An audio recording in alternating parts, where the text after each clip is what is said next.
ओ भाई, श्रद्धा कपूर ने तो स्त्री 2 में आग लगा दी, एकदम पैसा वसूल पिक्चर है। हाँ यार, कसम से क्या फाड़ू एक्टिंग की है। वैसे पास में पॉपकॉर्न हो और सामने बढ़िया सी पिक्चर चल रही हो तो देखने में डबल मजा आता है। ओह शिट, पॉपकॉर्न तो खत्म हो गया और अभी तो आधी पिक्चर बाकी है, अब क्या करेंगे। जस्ट चिल बेब्स, पॉपकॉर्न ही तो खत्म हुए हैं, बट हमारी काली सौतेली बहन किस दिन काम आएगी। तभी पुराना सा सलवार कमीज पहने सिंपल सी चोटी में कमरे में किंजल आकर पूछती है। मोना, रीटा, तुम दोनों बता दो डिनर में क्या खाओगे। देखो मोना, हमारी प्यारी काली बहन की उम्र कितनी लंबी है, नाम लेते ही हाजिर हो गई। किंजल, जाओ और जाके हमारे लिए पॉपकॉर्न ले आओ।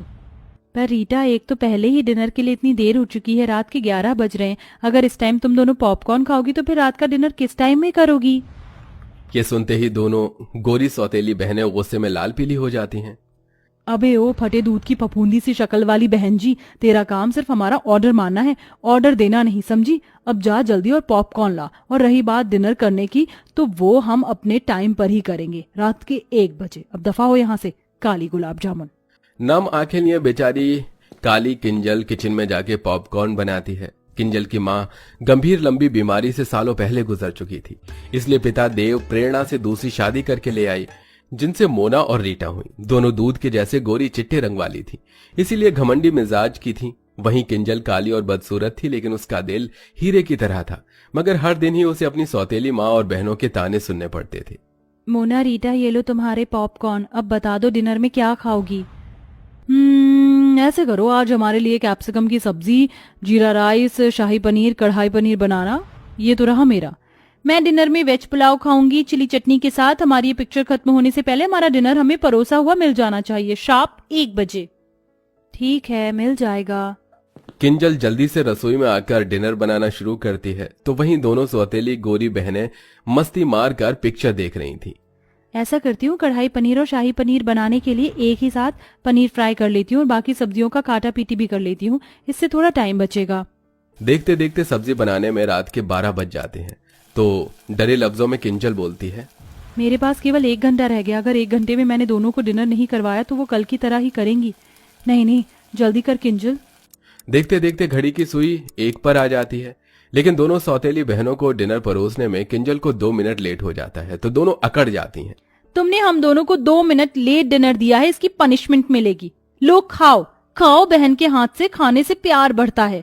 नहीं नहीं मोना, मुझे क्षमा कर दो, कल से बिल्कुल देर नहीं होगी, मैं तुम दोनों को टाइम से डिनर करवाऊंगी। बोलते बोलते किंजल की आंखों से डर के मारे आंसू छलक पड़ते हैं। मैंने कहा खाओ। मोना भाप निकलता खाना उसे खिला देती है। खाना काफी ज्यादा गर्म होने की वजह से बेचारी किंजल का मुंह जल जाता है। फिर मोना रीटा डिनर करते करते रात के 1 से 2 बजा देती हैं। किंजल झूठी प्लेट उठाकर किचन में आ जाती है और बिलख बिलख कर रोने लगती है। हे भगवान, तूने मुझे कैसी जिंदगी दे दी है, अपने घर में मैं नौकरानी हूँ। रोते रोते वो किचन में ही चटाई डालकर सो जाती है।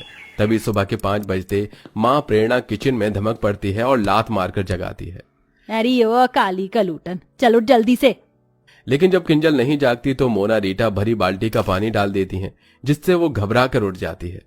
हे भगवान जी, ये मुझ पर पानी किसने डाला। ये शुभ काम हमने किया है। मोना, रीटा, ये क्या बदसलूकी है, किसी सोते हुए इंसान के साथ इस तरह से पेश आना, जबकि तुम दोनों ने देखा था कि रात को मैंने तुम दोनों को 1 बजे डिनर करवाया था। उसके बाद सोते सोते मुझे 2-3 बज गए थे। ये सुनते ही प्रेरणा अपनी गोरी सुंदर बेटियों की साइड लेते हुए बोलती है, अरे ओ कोयला खादान, मैं देख रही हूँ कि तेरी ये कैची जैसी काली जुबान कुछ ज्यादा ही चलने लगी है। उठ और नाश्ता बना, समझ गई। जी माँ। आधी अधूरी नींद में ही बेचारी किंजल उन्हें नाश्ता करवाती है और फिर पूरे घर में झाड़ू पोछा लगाती है। तभी पिता देव घर लौट आता है, तो दोनों सौतेली बहनों की शक्लें बन जाती हैं। आगे पिताजी, अब शुरू हो जाएगा दोनों बाप बेटी का मेलो ड्रामा। किंजल बेटी, तू क्यों पोछा लगा रही है, काम वाली नहीं आई है क्या? वो पापा। तभी बात काटती हुई प्रेरणा बीच में बोलती है, अरे देव जी, वो आज ना तुलसी की तबीयत ढीली हो गई थी, इसलिए आई नहीं। मैंने तो बोला था किंजल को कि मैं कर लूंगी, ला दे मेरी बच्ची, तू नाश्ता कर। वैसे आप ऐसे अचानक से कैसे आ गए, कोई खबर भी नहीं दी, ना कोई फोन कॉल किया। वो 1-2 दिन की छुट्टियां मिली थी, इसलिए चला आया किंजल को देखने। पापा, आपको तो किंजल दीदी के अलावा हम दोनों दिखते नहीं, थोड़ा प्यार हमें भी दे दीजिए, आफ्टर ऑल हम आपकी बेटी हैं। हाँ जानता हूँ। देव अक्सर काम के सिलसिले में महीने महीने बाहर रहता था, इसलिए उसे इस बात की कानो कान खबर नहीं थी कि उसकी दोनों सौतेली बेटियों ने किंजल को नौकर बनाकर रखा था। वो हर महीने खाना बनाने वाली और 3 टाइम के बर्तन मांजने वाली के पैसे भिजवाता, जिसे प्रेरणा बेटियों में उड़ा देती थी। लगभग 2 दिन बाद देव वापस लौट गया और फिर से सब वही शुरू हो गया। इसी तरह दिन गुजरने लगे और अब किंजल के कॉलेज के फाइनल वर्ष की परीक्षा शुरू होने वाली थी। इसलिए वो अपनी दोनों सौतेली बहनों के पास आकर बोलती है, मोना रीटा, आज से तुम दोनों डिनर 9-10 बजे तक कर लेना प्लीज। तो आंखें चढ़ाकर दोनों ने ठाए से कहा, मगर वो क्यों भला? क्योंकि कल से मेरी परीक्षा शुरू हो रही है तो मुझको पढ़ाई भी करना है। क्यों रे जली भरते की शक्ल वाली, तुझे क्या लगता है कि तू पढ़ लिख कर कलेक्टर बन जाएगी? बेलिनी, तुझे रोटियां आई हैं। हम अपना रूटीन नहीं बदलेंगे। हम रात के 1 बजे डिनर करती थी और 1 बजे ही करेंगे, समझ गई? दोनों का फैसला सुनकर मायूस मन से किंजल उन्हें 1 बजे रात में डिनर करवाती है और बाकी टाइम घर के कामों में उलझ कर रह जाती थी। एक दिन जब वो रात के डिनर के लिए दोनों से पूछने आती है तो दोनों शॉर्ट सा गाउन पहने मेकअप में लगी पड़ी थी। मोना रीटा, तुम दोनों कहीं जा रही हो क्या? हाँ, आज हम दोनों पार्टी करने जा रही हैं। अच्छा, तो फिर तुम दोनों खाना तो वहीं से खाकर आओगी ना? तो फिर मैं रात का डिनर रहने देती हूँ। अच्छा जी, क्यों री काली भैंसिया, तुझे क्या लगता है हम तुझे आराम फरमाने देंगे? चुपचाप से हमारा डिनर बनाकर तैयार रखना। आज डिनर में हम आलू गोभी, मिक्स वेज, लच्छा पराठा खाएंगी। जानबूझकर दोनों लंबी चौड़ी लिस्ट देती हैं। तभी वो मायूसी से बोलती है, इतना खाना बहुत ज्यादा नहीं हो जाएगा डिनर के हिसाब से? कुछ ज्यादा नहीं होगा, तू बना देना बस। दोनों ऑर्डर झाड़कर चली जाती हैं। किंजल सारा डिनर तैयार कर देती है, लेकिन दोनों बहनें पार्टी में से फुल पेट खा पी कर आती हैं, जिस वजह से रात का डिनर नहीं खाती। इसलिए अगले दिन खाना बच जाता है तो प्रेरणा किंजल पर आग बबूला हो जाती है। किंजल, अरे ओ किंजल, अरे ओ काली भैंसिया, कहाँ है? किंजल डरते हुए प्रेरणा के आगे हाजिर होती है। जी माँ, बुलाया आपने? क्यों री, ये सब क्या है? रात को क्या पूरे मोहल्ले को दावत करवानी थी? कितना खाना बनाया था जो सारा बच गया। ये भरे पतीले के पुलाव, पता है ये चावल कितने महंगे आते हैं? और तू मजे से बना बना कर फेंक रही है। माँ, मेरी इसमें कोई गलती नहीं है। मोना और रीटा ने कहा था बनाने को और दोनों कल बाहर से ही खाकर आई थी तो डिनर नहीं किया। ये सुनकर दोनों सौतेली बहन शातिर तरीके से सारी बात उस बेचारी पर ही थोप देती हैं। ओ, कितनी झूठी और मक्कार है ये। माँ कसम से हमने तो बोला भी नहीं था डिनर बनाने को, अपने मन से बनाया। ये सुनकर प्रेरणा किंजल को बहुत पीटती है।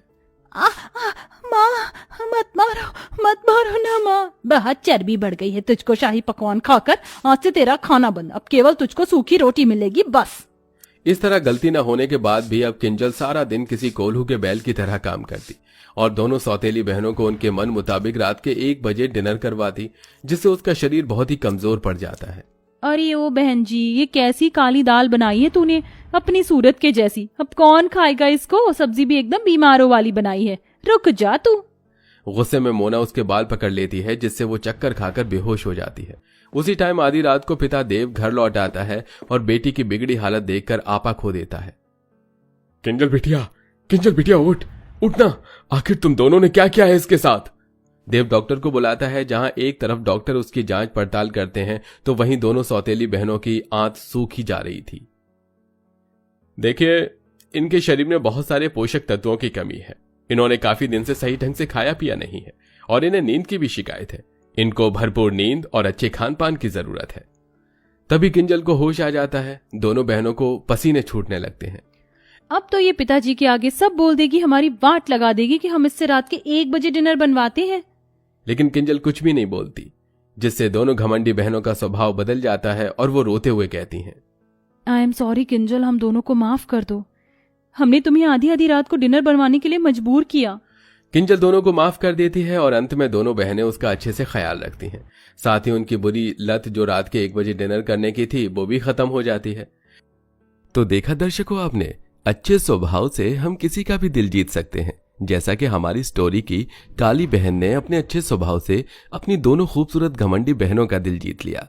तो दोस्तों, आपके हिसाब से रात का डिनर करने का सही टाइम क्या होना चाहिए? कमेंट बॉक्स में जरूर बताइएगा। साथ ही आपको हमारी ये कहानी कैसी लगी हमें ये भी बताइए।